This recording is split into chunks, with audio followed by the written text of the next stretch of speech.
Ahí estamos iniciando la grabación de la clase, entonces les contaba yo que este curso, que se llama Seguridad y Gestión Ambiental en Minería, integra junto al curso de Procesamiento de Minerales y Hidrometalurgia y al de Sistema de Explotación, el diploma en Gestión Ambiental en Minería y Procesamiento de Minerales. Completados esos 3 cursos, ustedes obtienen el diploma, ¿no es cierto? El diploma que tiene el nombre que ya mencioné. Entonces, este es uno de los cursos que integran el diploma. Se inicia a las 11:30, ¿ya? Los links de conexión siempre yo los voy a enviar o el día antes o el mismo día en la mañana. Hoy día, por ejemplo, envié el link en la mañana, ¿ya? Pero siempre lo voy a estar enviando previamente. Eso espero que sea así durante todo el semestre. ¿Por qué espero que sea así? Porque de repente puede ocurrir, es raro, pero puede ocurrir, que yo no envíe el link. ¿Ya? Puede que se me olvide o con tanta actividad que tengo en alguna semana, no lo envíe, por las razones que sea. Entonces, siempre va a ser el mismo link de acceso. Entonces, ustedes pueden ir a recuperar algún link para atrás en los correos de los cuales yo he enviado, pinchar ahí y van a acceder a la clase igual. ¿Ya? Repito, yo voy a intentar, ¿no es cierto?, enviar los links todas las semanas antes de la clase, un día antes o durante la mañana, pero podría olvidarse de repente enviarlo y igual ustedes pueden acceder con los links previos. Eso es lo primero. Lo segundo es que tengo que presentarme. Bueno, eso tendría que haberlo hecho primero, pero bueno. Tengo que presentarme porque aquí hay estudiantes que me conocen y otros que no. ¿Ya? Pero eso lo vamos a dejar pendiente hasta la primera lámina que queremos mostrarle, porque ahí está mi nombre y, digamos, mis antecedentes generales, así que ahí se los voy a mencionar. ¿Qué más? Lo otro que quiero comentarles es que, para tranquilidad de todos ustedes, y también tranquilidad mía, yo sé que hay muchos de ustedes que tienen clases después a continuación de este curso y todo, ¿no es cierto? Y que también el módulo 4, de alguna forma tenemos que tratar de protegerlo para que puedan también almorzar tranquilamente en su casa y no sea una cuestión tan estresante. Entonces lo que vamos a hacer, dado que este curso pasa más allá, ¿no es cierto?, de la 1 de la tarde, dura hasta las 2:20, para facilitar, digamos, el proceso a todos ustedes y también a mí, vamos a tener clase entonces siempre de las 11:30 hasta las 13 horas, ¿ya? De repente alguna clase puede terminar un poquito antes, de repente un poquito después, pero vamos a tratar de hacerlo y ajustarlo hasta las 13 horas, es decir, de 11:30 hasta la 1 de la tarde, ¿ya? Entonces, para que ustedes se puedan programar también con su otra actividad y sus compromisos familiares y todo el tema, digamos, que implica esta pandemia, para que ustedes sepan anticipadamente que hasta ahí va a durar la clase, ¿ya? Ya, ¿qué otra cosita? No me pregunten todavía sobre las evaluaciones, ni cuándo son, ni de qué tratan, porque lo vamos a conversar un poquito más adelante y en las clases que siguen, ¿ya? Por ahora, les puedo anticipar que van a ser tres evaluaciones, 3 evaluaciones en el curso, pero no van a ser pruebas, ¿ya? No van a ser pruebas que yo les diga ya de 11:30 a 1, va a estar disponible la prueba en Reco o en Google Form, ¿no es cierto? Y van a responder ahí y después se va a hacer, no va a ser así. Yo les voy a entregar unos proyectos que los vamos a conversar después en su forma global, después de forma más específica, yo se los comento en la medida que corresponda más adelante, pero van a ser 3 proyectos que yo les voy a asignar y que ustedes van a tener que entregar unos informes, ¿ya? Informes, que van a ser como una especie de asesoría técnica, ¿ya? Informes técnicos, y para eso se van a demorar 2 semanas o 3 semanas en entregar ese informe. Entonces va a haber ese tiempo para poder resolver el problema y entregar el informe. Estamos hablando de 2 semanas, 3 semanas de tiempo, así que va a ser un tiempo suficiente y prudente para que ustedes puedan preparar todo y enviarme los informes y poder calificar, ¿ya? Las 3 calificaciones son de ese estilo, para que ustedes también estén tranquilos en ese aspecto. Ya, ¿qué otra cosita? Presentarme. Entonces, para eso, yo voy a iniciar entonces esta presentación. Ya, ahí. Bueno, les decía yo que hay gente que no me conoce aquí, hay estudiantes que no me conocen. Entonces, mi nombre es Erich Quiroz Verdugo, Yo soy de profesión ingeniero civil en minas y también soy ingeniero ambiental. Tengo un grado de posgrado, digamos, un magíster en medio ambiente de la Universidad de Santiago de Chile en el Departamento de Ingeniería Química. Y tengo un diploma en técnicas de explotación minera en la Universidad Nacional de Trujillo en Perú. Bueno, más allá de todos estos pergaminos y otras cosas que podría contarles de mí, lo que a mí me interesa es que ustedes puedan asistir a las clases, sáquenle el mayor rendimiento posible a esta y a las otras clases también. Y lo otro es que, si bien el curso se llama Seguridad y Gestión Ambiental en Minería, esta seguridad que nosotros vamos a ver acá no es la seguridad tradicional y convencional que ustedes creen, ¿ya? No es la seguridad, por ejemplo, que han visto los ingenieros en prevención de riesgo medio ambiente, ¿sí? En términos de higiene industrial, no, no es eso. En términos de prevención de incendios, no, no es eso. En temas de, por ejemplo, seguridad industrial propiamente tal, tampoco. Tampoco hay aquí evaluaciones de riesgo, ni identificación de peligro, ¿no es cierto? Ni matrices hiper, las matrices de identificación, evaluación de peligro y riesgo, no. Planes de contingencia, emergencia, no. Nada de eso es lo que vamos a abordar acá. Esta seguridad que se ve acá es una seguridad que tiene relación más bien con una seguridad estructural, ¿ya? Por ejemplo, cuando ustedes están trabajando o están frente a un proyecto de minería subterránea, hay que generar túneles, ¿no es cierto? Hay que generar piques de acceso, hay que generar algún acceso que va a ser por vía subterránea. Y si la roca fuera competente, ¿a qué me refiero con la roca competente? Una roca que fuera estable, que no tuviera fracturas, que no tuviera fallada, que no tuviera complejidad o singularidades, yo podría excavar, generar el túnel de acceso, ¿no es cierto? Y no tener ningún problema y seguir avanzando. Pero ¿qué pasa cuando la roca o el macizo no es competente?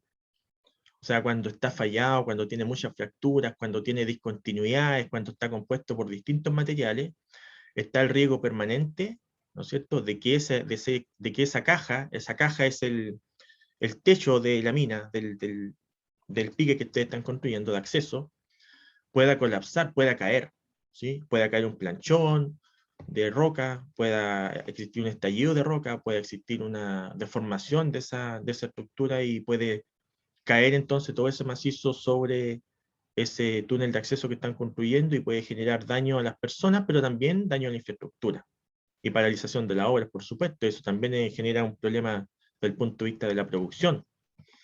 Por lo tanto, ¿cómo uno sabe en la medida que va avanzando si esa roca es competente o no? Primero, si es competente no hay problema, yo puedo ir avanzando y trabajando, pero si no es competente, ¿qué puedo hacer yo para fortalecer esa estructura? ¿Qué puedo hacer yo para evitar que ese pique colapse o que esa galería de acceso colapse? O que caigan planchones de roca que pueden ser 3, 4 toneladas, por ejemplo, incluso más, ¿sí? ¿Cómo se puede identificar cuando estoy frente a una roca competente y no?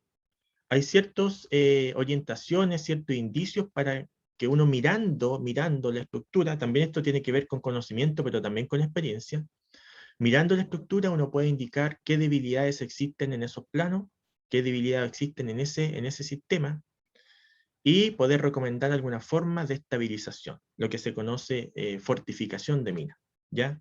O generar alguna estructura, colocar alguna estructura que permita estabilizar secciones de la mina, porque tampoco toda la mina, tampoco todo el pique o toda la galería de acceso va a estar fortificada, sino que aquellos sitios donde el macizo no es competente, es decir, donde está muy fracturado, donde está muy fallado. ¿Ya? Entonces, ese es el tipo de seguridad que nosotros vamos a mirar en este curso, ¿ya?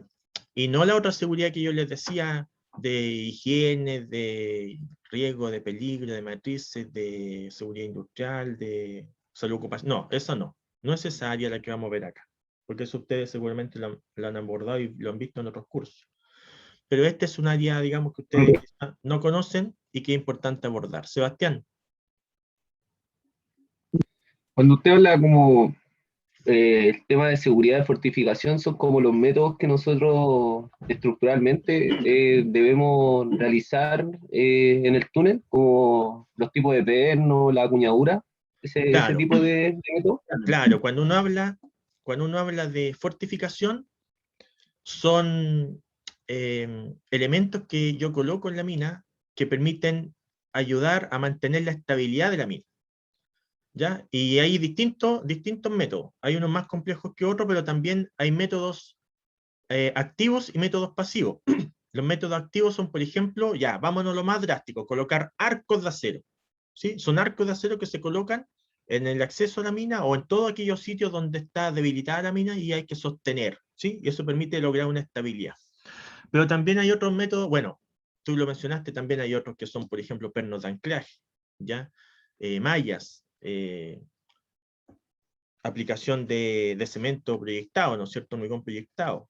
Depende, digamos, de la situación en particular, es lo que yo voy a utilizar. Pero hay otros métodos que son pasivos. Lo que yo mencioné antes son métodos activos y algunos que son pasivos, como colocar instrumentación para poder definir si hay deslizamiento de los bloques de falla. Por ejemplo, si algunos bloques se mueven o se mueven. Entonces, si yo tengo dos bloques así y están estables, y yo paso por ese sistema donde está fallado, estos bloques que están fracturados, ¿no es cierto? Puede que nunca se muevan, puede que estén estables y nunca va a existir un movimiento, por lo tanto no hay mayor riesgo de que estos fallen o que se desplacen, ¿sí?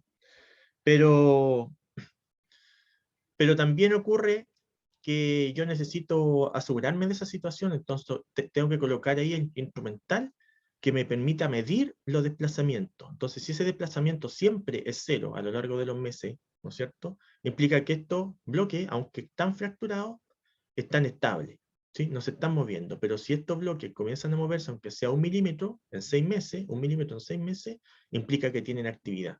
Y ahí habría que reforzar entonces ese punto del acceso para, para evitar que se sigan desplazando. Pero para llegar a eso, Entiendo.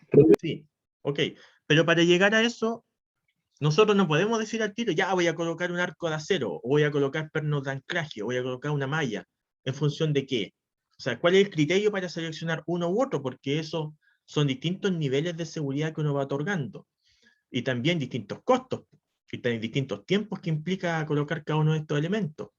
Entonces uno dice ya, ¿y cómo yo coloco, o cómo yo más bien, no cómo coloco, cómo yo defino cuál voy a colocar? Para definir y tener claridad de cuál es más conveniente, hay que ir al principio, y el principio significa tener conocimiento sobre la roca. Tener conocimiento sobre la roca, ¿ya? Y para eso hay expertos, ¿eh? Les comento el tiro, para eso hay expertos. No es que, digamos, cualquier ingeniero vaya y vea y recomiende algo, porque esto es tan particular, el tema de la minería, y el tema de los accesos y todo este tema de minería subterránea, que hay expertos en este ámbito, que son especialmente denominados geomecánicos. Entonces, a medida que se va avanzando en la construcción de los túneles de acceso, ¿no es cierto?, y la galería y piques, estos geomecánicos van elaborando informes en terreno, informes, y ellos van entonces indicando la competencia de la roca y van también recomendando, digamos, cuáles de estos elementos hay que ir colocando y en qué trayecto. ¿Ok? Entonces eso también hay que tenerlo claro. Y ellos tienen que aprender entonces, al igual que nosotros, de identificar estos eventuales problemitas que pueden existir. Pero repito, nosotros no vamos a ser geomecánicos, ¿ya? Pero sí tenemos que tener conocimiento del área, si están trabajando en minería, tener conocimiento respecto de esto y saber que hay un grupo de especialistas que en la medida que se va avanzando con los piques y galerías de acceso, van haciendo sus informes y van recomendando entonces qué elementos hay que ir colocando en la medida que vayamos avanzando para que las actividades sean relativamente seguras, ¿ya? Hoy día vamos a hacer una introducción. Así como hemos conversado nosotros ahora, ¿no es cierto? Todo este ratito hemos estado conversando. Es una introducción a la asignatura solamente, ¿ya? Estoy hablando de los tópicos que vamos a abordar y ya la próxima semana entramos a ver cada una de estas cuestiones con más detalle. Pero repito, no podemos entrar directamente a ver los mecanismos de estabilización de minas si no conocemos los conceptos previos, ¿ya? Y uno de esos conceptos previos justamente conocer la roca, po, es conocer la roca. Entonces ustedes ven aquí, por ejemplo, un macizo es, eh, digamos, una roca, pero gigantesca, ¿no es cierto? Que puede tener dimensiones, no sé, de 700 metros por 800 metros, por ejemplo, ¿ya? Y 300 metros de espesor. Entonces, como una roca gigantesca, eso se llama un macizo, y en ese macizo se encuentra algún mineral de interés, ¿ya? Aquí tenemos un macizo, en este caso un macizo que está en la superficie, ¿no es cierto? Ha aflorado la superficie, pero también podría estar de manera subterránea. Da lo mismo, ¿por qué? Porque uno visualiza este macizo y ve distintas formas, ¿no es cierto?, que tiene la roca aquí. Entonces uno ve y dice, mira, aquí tiene una forma, acá tiene otra forma, aquí como que tiene unas líneas, ¿no es cierto? Y aquí tiene unas líneas paralelas y otras tiene perpendiculares. Pero, ¿qué significa cada una de estas cuestiones? Es lo que nosotros tenemos que identificar. Si yo hago un agujero aquí, si yo hago un pique aquí, una ruta de acceso, yo me voy a enfrentar a que voy a quedar eh, expuesto a todas estas singularidades que tiene la roca, por una parte. Por otra parte, este macizo, sin estar intervenido, está en un equilibrio estructural, ¿no es cierto? Está en un equilibrio estructural.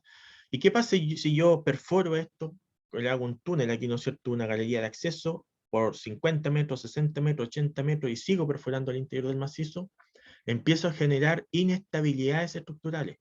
¿Me siguen? Empiezo a generar inestabilidad. Entonces, eso es lo que tengo que ir evaluando. Y esa inestabilidad es mayor o menor dependiendo de la calidad de la roca que yo me encuentro aquí dentro. Entonces, desde ese punto de vista, nosotros podemos encontrar todas estas situaciones.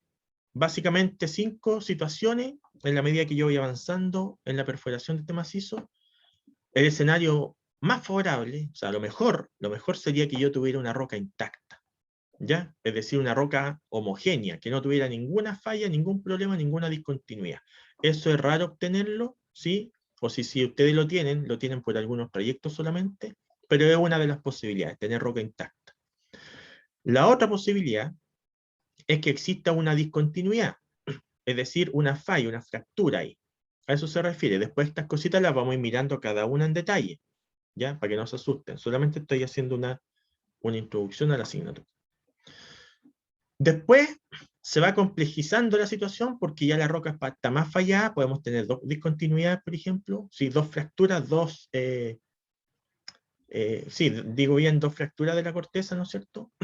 Después podemos tener mucha discontinuidad y después tenemos un macizo rocoso, pero muy, muy, muy fallado, que es el más débil. Entonces vamos desde la roca intacta, que es la más fuerte, ¿no es cierto? Y que la mejor resiste desde el punto de vista de la estabilidad, a una donde existen múltiples discontinuidades, y eso sí que son riesgosos esas zonas porque ustedes van avanzando y van cayendo, digamos, rocas, ¿no es cierto? Y van cayendo planchones y otros elementos que pueden generar un colapso de esa parte de la mina. ¿Ya? Entonces hay que ir conociendo cuáles son estas discontinuidades. En la medida que yo voy avanzando aquí en este túnel, ¿no es cierto? Uno va mirando el techo y las paredes de esta caja, todo esto negro es lo que se llama caja, ¿ya? Y uno va mirando las paredes y el techo de la caja y va identificando qué tipo de discontinuidades hay y si son riesgosas o no, ¿ya? Repito, esto preparan informes los geomecánicos, pero nosotros también tenemos que conocer un poquito de qué se trata, si es que algún día llega algún informe geomecánico estructural, ¿no es cierto?, a nuestras manos. Por lo menos tener nociones, ¿ya? Entonces, estas discontinuidades, ¿cuáles son? ¿Cuáles son? Son múltiples las discontinuidades que ustedes pueden encontrar, múltiples. Y cada una de ellas las vamos a ver de forma general, ¿no es cierto?, para conocer cuáles son y por qué generan problemas, ¿ya? Miren, aquí tengo 10 discontinuidades de la masa rocosa o en el macizo rocoso, 10. Los voy a leer uno por uno y después les voy a mostrar ejemplos nomás de, no todos, pero uno que otro. Repito, tenemos que verlo con detalle en las clases que siguen. Ahora no me voy a referir en detalle a ellos, pero sí se los voy a indicar, se los voy a presentar nomás. El primero de ellos son lo que se denominan los planos de estratificación, ¿ya? Entonces, la primera discontinuidad. ¿A qué me refiero con discontinuidad? a problemas que tiene la roca o singularidades que tiene la roca y que es necesario poner atención porque alguno de ellos puede generar algún colapso dentro del túnel. Uno de ellos son los planos de estratificación. Vamos a verlo después con más calma en qué consisten. Por ahora créanme nomás que esto es una discontinuidad. Segundo, otra discontinuidad, la más, bueno, sí yo diría una de las más comunes, son las fallas. Las fallas. Entonces cuando uno dice ese macizo está fallado, es porque está roto, está fracturado. Ya no es una sola gran pieza, sino que es una pieza que tiene una rotura en alguna parte.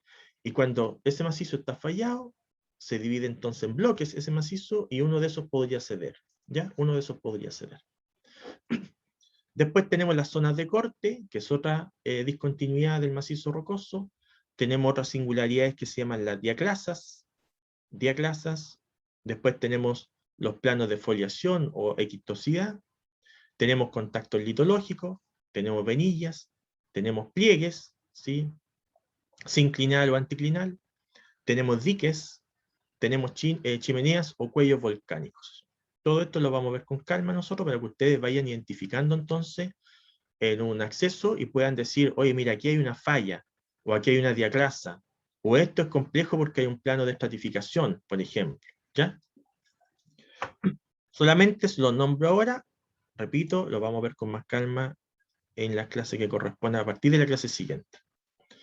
Miren, pero ejemplo nomás, ya, aquí tomé algunos ejemplos, por ejemplo, ¿cuál? A ver qué. Ah, un pliegue. ¿Cuál es aquí? El pliegue, el 8, ya. Tomé el número 8, un pliegue.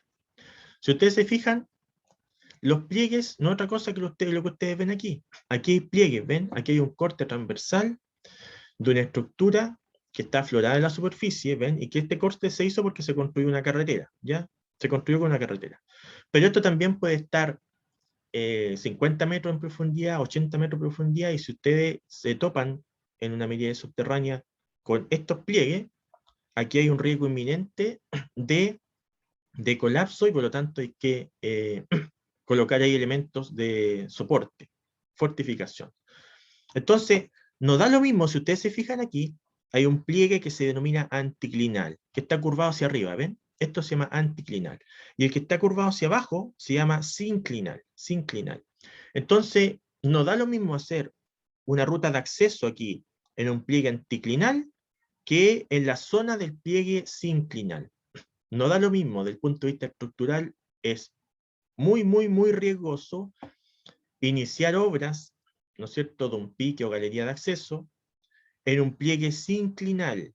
Si yo construyo aquí un acceso, acá, en esta zona, en un sinclinal, donde los pliegues están hacia abajo, digamos, genera una inestabilidad natural de parte del macizo. Porque, fíjense, todo el peso está constituido acá en el fondo, ¿ven? Aquí, en este punto. En este punto está todo el peso, miren el pliegue cómo está. Por algo está deformado hacia abajo, porque está ejerciendo una presión hacia abajo. Y lo único que lo contiene son los demás pliegues. Y si yo saco estos pliegues que están abajo, este macizo va a colapsar sobre mi estructura. ¿Sí o no? Perfecto. En cambio, si yo selecciono y hago entonces un acceso aquí en el pliegue sinclinal, acá, perdón, en el anticlinal, que son los pliegues estos que están hacia arriba, ¿no es cierto? Lo que ocurre es que la estructura, este macizo se distribuye, la fuerza se distribuye en el techo, ¿no es cierto?, de este pliegue y se va a repartir hacia los costados, tanto a la izquierda como hacia la derecha. ¿Sí? Esos son los principios de estabilidad. Mecánica de roca. Entonces aquí uno lo que hace, mira esto y yo claramente veo que todo el peso de este macizo está soportado sobre todos estos pliegues de tipo anticlinal. Y se va a repartir la fuerza o el esfuerzo, ¿no es cierto?, hacia la izquierda y hacia la derecha. Por lo tanto, yo puedo construir aquí un acceso, ¿sí?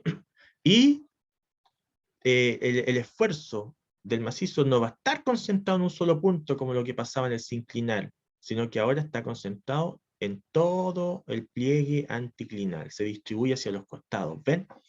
¿Significa que esto no va a colapsar? No necesariamente.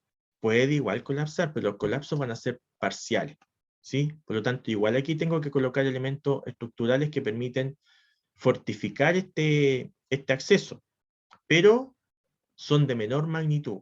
y de mayor seguridad, porque, por lo que yo les decía, el esfuerzo que se realiza aquí se distribuye hacia los costados del pliegue, ¿no es cierto?, dado que hay como una cúpula, es decir, un pliegue anticlinal, y eso hace entonces que no esté el esfuerzo concentrado en un solo punto, sino que en múltiples puntos a lo largo de este pliegue.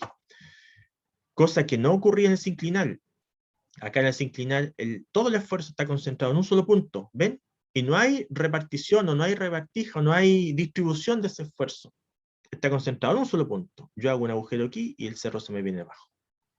¿Podría colocar yo elementos estructurales? Sí, igual se puede colocar elementos estructurales, pero tienen que ser elementos estructurales, digamos, de mayor eficiencia, mayor resistencia, más seguido, más continuo, más frecuente, más corto. ¿Me siguen? Entonces se dan cuenta que es importante ir reconociendo los pliegues, en este caso el pliegue, si estamos en una situación de pliegue anticlinal o sinclinal, para poder tomar una decisión de dónde es mejor, ¿no es cierto?, construir ahí o avanzar con ese pique. ¿Se evitan los riesgos? No, no se evitan, pero hay menos riesgo que en el anticlinal, ¿sí? Y menos costo, desde el punto de vista de la fortificación, que en el sinclinal. ¿Ya? Esto lo vamos a repetir más adelante, pero por ahora me interesa que ustedes vayan abriendo su mente, mirando lo que está acá, y en realidad razonando y diciendo, hoy en realidad tiene mucha importancia estos pliegues anticlinal y sinclinal. Entonces no es solamente el nombre, no solamente la figura, sino que tenemos que tener ese razonamiento de decir, a ver, si yo hago un agujero ya, hablemos con palabras simples, si yo hago un agujero, un hoyo ahí, justo en el punto sinclinal, se me va a venir todo esto abajo, porque el pliegue le está indicando a ustedes, pues ven dónde está el esfuerzo realizado, aquí, en el centro, en un solo punto. Si ustedes sacan ese sustento, el macizo va a acomodarse nuevamente, va a generar una nueva condición de estabilidad, y eso implica un colapso, ¿sí? En cambio, en el anticlinal puede que no ocurra, ¿sí? Pero para asegurarse, igual hay que colocar mecanismos de fortificación, pero van a ser más, digamos, menos caros y menos complejos que en un sinclinal. Ya, les coloqué esto para que ustedes vieran entonces que dentro de estas discontinuidades hay uno que se llama pliegues, el número 8, y para que ustedes vean también la importancia de conocerlo para poder tomar decisiones o mejores decisiones cuando uno trabaja en este ámbito. ¿Ya? A ver, veamos otra cosita más. Aquí hay otro más, po. Aquí hay otro más, po. Aquí hay una falla. Falla y zonas de corte. ¿Cuál le habíamos puesto este? Falla y zonas de corte. La falla el número 2 y zonas de corte el 3, el 2 y 3. ¿Ven? Aquí hay otro tipo de discontinuidades. Falla y zonas de corte. ¿Cuáles son las fallas? Las fallas son estas líneas que cruzan todo el macizo. ¿Ven? Todas estas cruzan el macizo. Acá, y esta que está acá, y esta que está acá. Son varias fallas las que hay acá, que están presentes igual aunque ustedes no hagan esta excavación. Si ustedes no hacen esta excavación, esas fallas están presentes igual en el macizo. Están presentes igual. ¿Sí? Y las zonas de corte, esas aparecen cuando ustedes construyen la ruta de acceso. Aparecen cuando ustedes construyen la ruta de acceso. ¿Por qué aparecen esas? Porque cuando ustedes cortan acá estas fallas, ¿no es cierto? Cortan estas fallas, este macizo, lo que ocurre es que quedan estos triángulos, estos tetraedros, como quieran llamarlo, ¿no es cierto? Van quedando estos elementos que quedan sin sustento. Estas son zonas de corte, ¿ven? Porque ustedes cortaron estas fallas y van quedando estos triángulos. Y estos triángulos, en algún momento, si ustedes no soportan adecuadamente esta estructura, aquí va a colapsar sobre la mina, ¿sí o no? Este triángulo que está acá y este que es de mayor magnitud también, ¿ven? Entonces, por eso es importante ir mirando las paredes y el techo de la caja, ¿no es cierto? La caja, repito, esto es la caja, ¿sí? Todo esto. Entonces la caja tiene techo y tiene paredes, ¿ven? Y aquí hay fallas que, repito, si no ustedes intervienen en esto, la falla va a estar igual presente. No es que esto se falle porque ustedes intervinieron, no, el macizo viene así, está así fallado, con estas líneas que cruzan el macizo. Pero, ¿qué es lo que ustedes hacen cuando construyen esta galería de acceso, estos piques, ¿no es cierto? Es que van generando zonas de corte, ¿ven? Aquí, que se genera justamente por estas fallas que están acá, más la intervención humana. Y esta, entonces, puede caer y colapsar. y esto que está acá, que es más grande aún, por supuesto que también. Entonces, para evitar eso, aquí habría que reforzar con una estructura, ¿no es cierto?, algunos arcos de acero, dependiendo del tamaño y volumen de esta estructura. Pueden que sean tamaños pequeñitos, ¿sí? 10 centímetros, 15 centímetros, entonces con una malla y con pernos de anclaje basta, pero si estos son varias toneladas, habría que poner otro tipo de soporte, arcos de acero, por ejemplo. ¿Ya? Otra singularidad que hemos conocido, ¿ven? Ya hemos tenido un delta de conocimiento adicional. Ya, un poquito más adelante, a ver, avancemos que otra cosita hay. Aquí hay otro tipo de fallamiento. Hay otro tipo de fallamiento, entonces, por una excavación que está siendo cercana a una falla. ¿Ven? Entonces, aquí, como esta falla pasa cercana a la excavación que estamos generando, podría existir un desequilibrio en este sistema y la presión de este macizo en este punto va a estar aquí en esta esquina de la caja. ¿Ven? Ahí donde está con el círculo amarillo.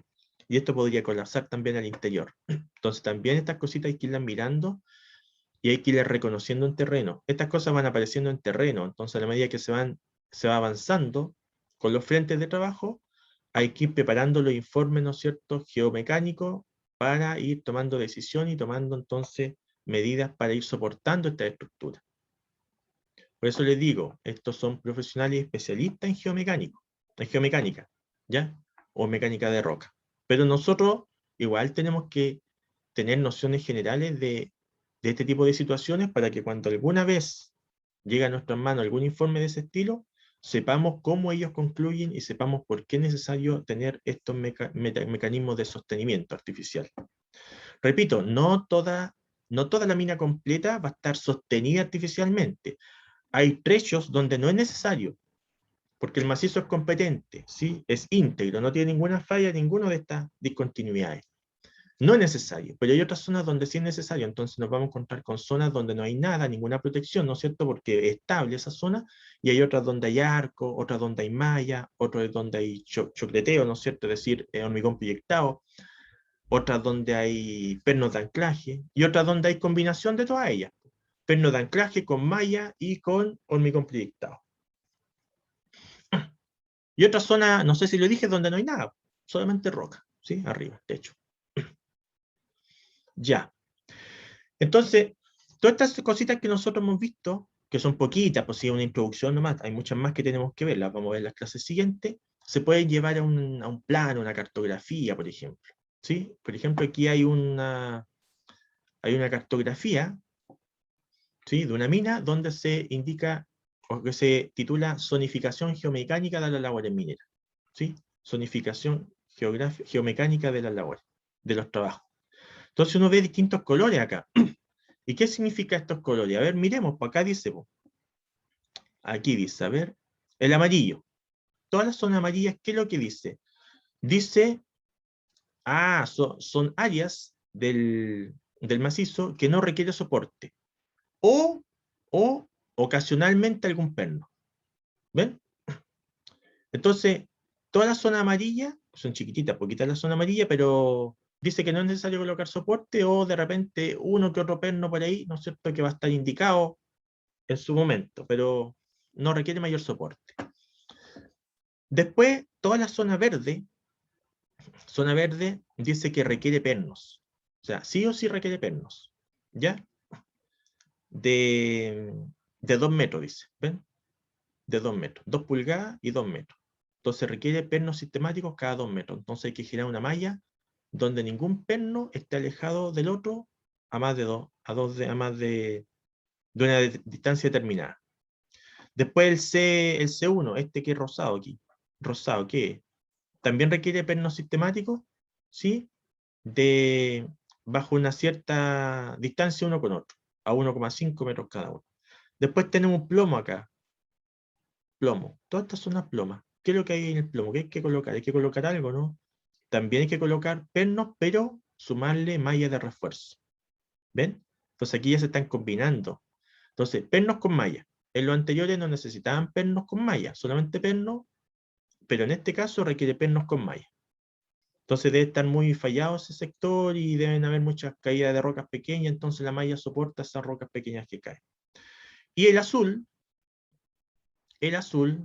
representa perno sistemático cada 80 centímetros, con malla de refuerzo, ¿sí?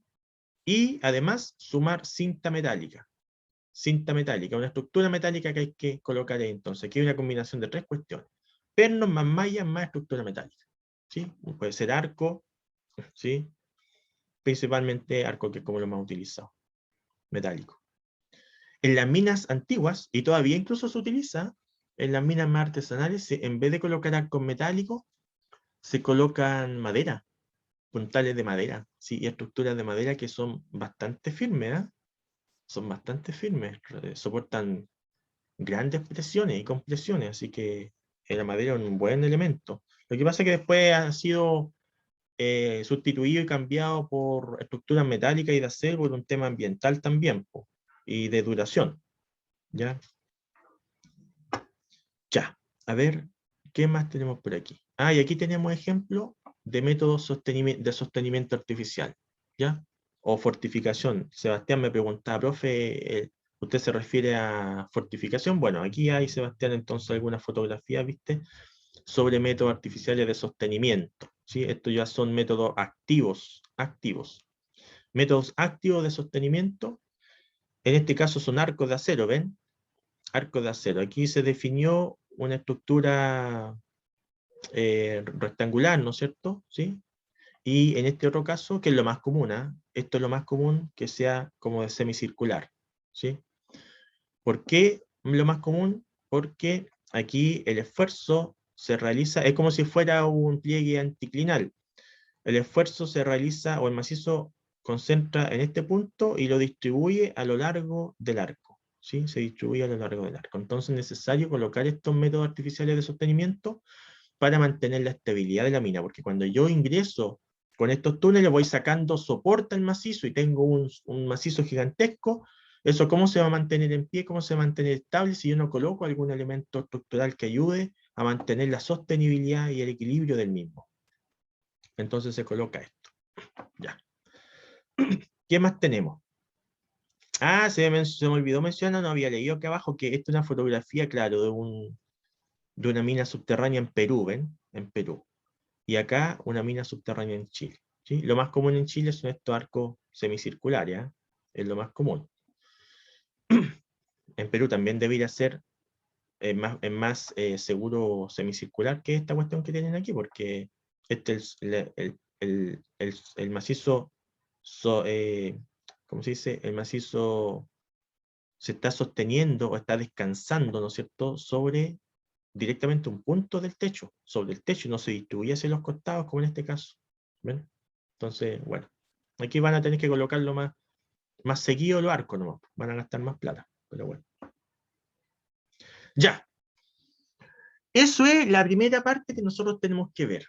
Ya tenemos que mirar varias cositas, como ustedes lo han visto, y tenemos que llegar a determinar cuáles son los métodos artificiales de sostenimiento. Esas van a ser algunas clases que nosotros vamos a tener que mirar. Y esa es la primera parte sobre seguridad, porque el curso se llama Seguridad y Gestión Ambiental. Seguridad y Gestión Ambiental. Entonces tenemos que abordar los dos tópicos. El primero de ellos es la seguridad, que lo vamos a ver así. Y aquí, como me dice, ¿quién está aquí preguntando por chat? Que está hace rato preguntando, Pablo Castro, Javier Labrín también está hablando aquí, y Rodrigo Peralta. Ya, lo mismo están preguntando, los tres están preguntando.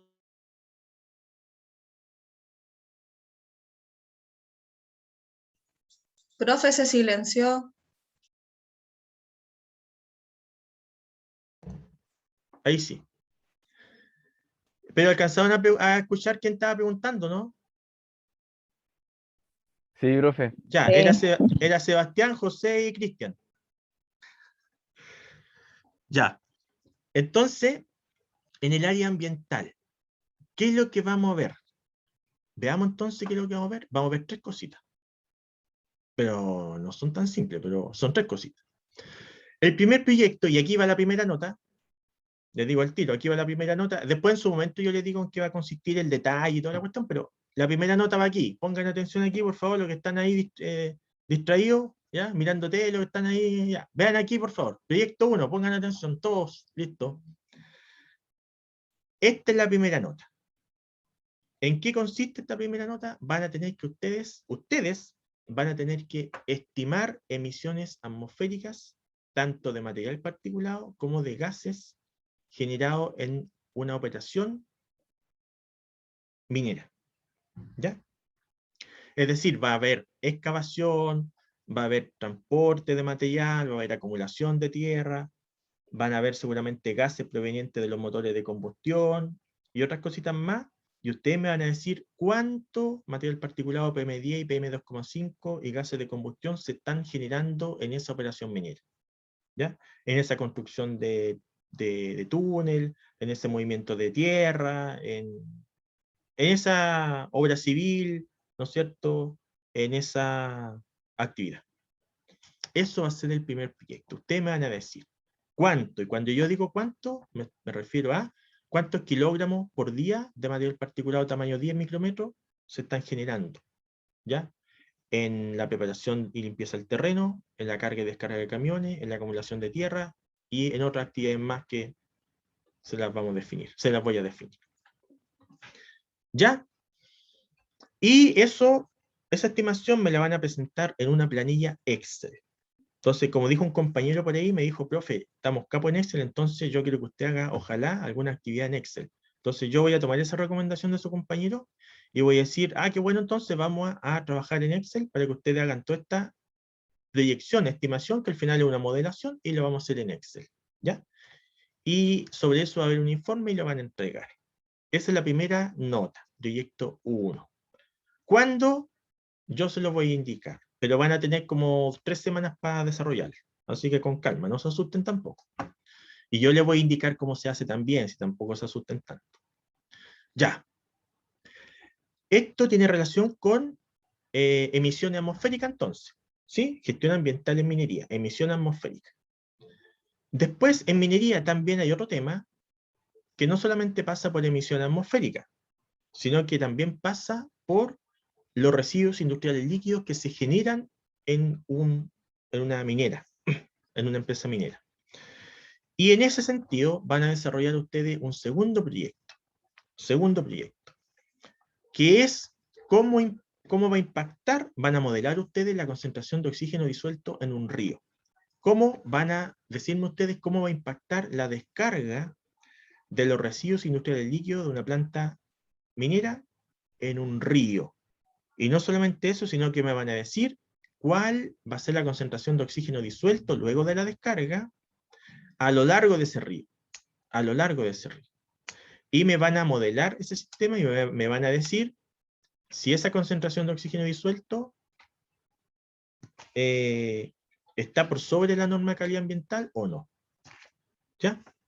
Por ejemplo, en este gráfico que ustedes ven acá, este gráfico que ustedes me van a entregar con sus propios datos, la línea roja implica la norma de calidad ambiental de oxígeno disuelto. Fíjense que hay una descarga y hay como un mínimo, ¿no es cierto? Un mínimo de oxígeno disuelto y después se recupera a lo largo del río. Este punto mínimo, que es el punto de máximo impacto, ¿dónde se genera? ¿A qué distancia? Primero y segundo, ¿cumple con la norma de calidad ambiental o no? O sea, ¿está sobre la línea roja o está bajo la línea roja? En esta figura está sobre la línea roja, cumple. Y se genera a una cierta distancia determinada, pero con los datos que ustedes van a trabajar, no lo sé. A lo mejor esta línea azul baja a la línea roja y queda por debajo de la línea roja y después se recupera. Entonces van a tener que decir ustedes si cumple o no cumple con la norma de calidad ambiental y dónde es el punto de máximo impacto. ¿Ya? Esa es la segunda nota. Obviamente después yo también les voy a indicar en qué fecha tienen que entregar y les voy a enseñar a utilizar también este pequeño programita. ¿Ya? Ya. Todo esto se hace en grupo, ¿ah? En grupos de 1. No. En grupo, ahí vamos a ver si son de 2 o 3 personas. Pero va a ser en grupo. El que quiera trabajar solo, trabaja solo, no hay problema, pero vamos a definir después si son 2 o 3 personas que van a trabajar en un mismo proyecto. Y el tercero, fíjense, el primero es emisiones atmosféricas. El segundo es agua, ¿no es cierto? Que RILES, residuos industriales líquidos, y el impacto del oxígeno disuelto sobre el cauce de agua superficial. Por ejemplo, este podría ser el río Loa. y mi actividad minera arroja riles en el río Loa. ¿Cómo impacta en el río Loa desde el punto de vista del oxígeno disuelto? Eso es lo que ustedes me van a decir a mí. Y ya tenemos emisión atmosférica, tenemos agua, ¿no es cierto?, riles, y nos falta un tercer tema, que son los residuos sólidos. Cuando hay contaminación por residuos sólidos, también hay una pluma de dispersión ahí en el suelo, abajo en el suelo. Cuando hay un derrame de combustible, un derrame de un solvente, ¿no es cierto?, dentro de las faenas mineras, o cualquier derrame que exista, ese contaminante no queda ahí, sino que migra al interior y genera una pluma de dispersión debajo de la tierra, que nosotros no vemos a veces, ¿sí? Tenemos que estimar cuál es esa pluma de dispersión. Entonces el proyecto 3, gestión ambiental en minería, es estimar la pluma de dispersión de contaminantes en suelo. ¿Sí? Cuando hay un derrame, un metal pesado, un hidrocarburo, un solvente, cualquier cuestión que contamine el suelo, cómo se dispersa en el suelo ese contaminante. Y para ello vamos a utilizar un programa de la EPA que se llama Bioscreen. Bioscreen. Aquí hay una imagen de la interfaz, ¿ya?, que arroja entonces resultados de pluma de dispersión a distintas distancias y la concentración del contaminante a distintas distancias desde la fuente, ¿no es cierto?, o desde donde ocurrió el derrame. Y también eso le permite modelar en 2D y en 3D. Aquí abajito está modelado en 3D, ¿ya?, en función de la distancia y la concentración del contaminante. Ahora, todo esto no se asusten, todo esto yo se los voy a enseñar, ¿sí? Yo les voy a compartir este programa que es de la EPA, de la Agencia de Protección Ambiental de Estados Unidos. Lo pueden descargar ustedes libremente. Ellos lo desarrollaron, tiene licencia abierta, por lo tanto no hay conflicto, pero yo se los puedo entregar, y de hecho se los voy a entregar en su momento. Y les voy a enseñar cómo se emplea, cómo se utiliza, ya, para que no se asusten. Y ustedes me van a entregar entonces los resultados acá. Este sería el tercer proyecto, la tercera nota. Entonces, entre cada proyecto 1 pueden ser 3 semanas, proyecto 2, 3 semanas, tercer proyecto 2 o 3 semanas más, ¿ya? Y con eso calificaríamos la asignatura de seguridad y gestión ambiental en minería. Otra cosita que les quiero comentar, no, mejor se los comento más adelante, porque son detalles del proyecto. Ya, eso es lo que quería comentarle hoy día. Acuérdense que hoy día es solamente una introducción, ya, no los quiero saturar con tanta cuestión, pero para que ustedes tengan claro lo que vamos a ver y cómo lo vamos a desarrollar. ¿Qué más? No sé si lo dije, pero todo lo que son los PPT, archivos, documentos, también programitas, todo esto yo lo voy a dejar en plataforma Reco, ¿ya? Todo lo que sea escrito, digamos, Reco. Y todo lo que sea las grabaciones, ¿no es cierto?, de las clases van a estar alojados en una carpeta que yo ya les compartí a todos ustedes en Drive. Entonces, van a estar ahí por fecha cada una de las clases, incluyendo esto. Por fecha van a estar alojadas en Drive, y ahí ustedes pueden revisar de nuevo la clase. Y si alguna vez faltan, esperemos que no, pero si faltan, pueden ir a mirar también la clase ahí, ¿ya? Si yo les di acceso a todos, pero si hubiera alguien por ahí que no tiene acceso, me escribe el correo y bueno, ahí yo le doy acceso de inmediato. Ya, ¿alguna consulta? Sí, profesor, yo tengo dos consultas. Bien, José, dale. Una, si las clases se van a poder descargar del Drive. Y la ¿Ya? otra es que no me llegan sus correos, los de que manda por Reco. Ya. Entonces, ¿qué hacemos ahí? Ya, vamos respondiendo las preguntas. Lo primero, espérate que me estoy metiendo Rico para ver, ya. Lo primero es que, sí, pues, se pueden descargar, pues, no hay problema con eso. Ya, ahí Ya, genial. te respondía la primera. Y la segunda tiene que ver con un caso particular que dice que no está en Reco. Entonces, El profesor le digo que sus correos no me llegan. voy a Sí, me mirar. marcó, profesor. Ya, voy a mirar. Porque quiero ver, po, a ver. A lo mejor está registrado otro correo. ¿Tu nombre cuál es? José Núñez. Ya, a ver. Vamos a ver. José Núñez. Sí, tengo el ramo en Reco. Sí lo tengo. Sí. Sí, José. Porque lo que pasa es lo siguiente. Creo yo, a ver. Déjame compartir pantalla.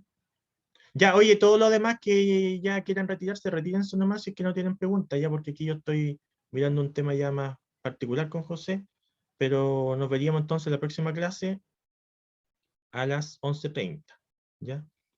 Y ya, José, a ver, veamos. Mira, ese es el correo que tenés tú, po, José Núñez Mendoza. Ya, profesor, ese no es. Ya, De hecho, ese ya no. este no es el que ocupo. está registrado en RECO. Entonces, yo Ah, ya.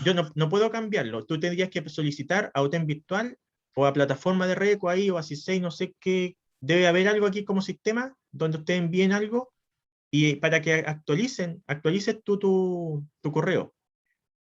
Ya, profesor, eso voy a hacer. ¿Ya? Sí, porque te está llegando acá. Entonces yo no tengo forma de modificarlo, solo tienen que hacer allá en UTEM Virtual y tienes que solicitarlo tú a través del sistema o alguna información que hay en RECO por ahí, digamos, de ayuda. Ya, profesor, gracias. Y cuando Eso. hagas eso, cuando hagas eso y esté actualizado, me tienes que avisar a mí para yo eliminarte de aquí y cargarte nuevamente con el correo actualizado, ¿ya? Ah, ya. Ya, Entonces, profesor, lo voy a hacer. mientras tanto, vaya a tener que comunicarte con tus compañeros para que te pasen el link de acceso a las clases, ¿ya? Mientras no se resuelve esto. Profesor, ¿Sí? disculpe, cuando usted cierra sesión, automáticamente la clase se va a Drive y el PPT lo sube usted antes de la clase o después de la clase a Reco, por Ya, favor. mira, el sistema no es tan inteligente como quisiéramos. Lo que pasa es que todo es manual. Entonces, el PPT, yo tengo que tomarlo y subirlo a Reco, ¿ya? Y Profesor, gracias, disculpe, adiós. ya, chao. Y Chao. chao. Y después, y la grabación, Sebastián, y la grabación, yo cuando finalizo, se demora como 20 minutos el Zoom en guardar. Entonces se demora como 20 minutos en procesar todo y guardar. Y lo guarda en una carpeta en mi computador. Lo guarda en mi computador. Y cuando eso esté guardado en mi computador, yo recién tengo que ir a Drive y tengo que buscar ese documento y subirlo. Y ahí se demora como 10 minutos más. Entonces no es que quede al tiro disponible, sino que va a quedar disponible cuando esté grabado y cuando yo lo suba.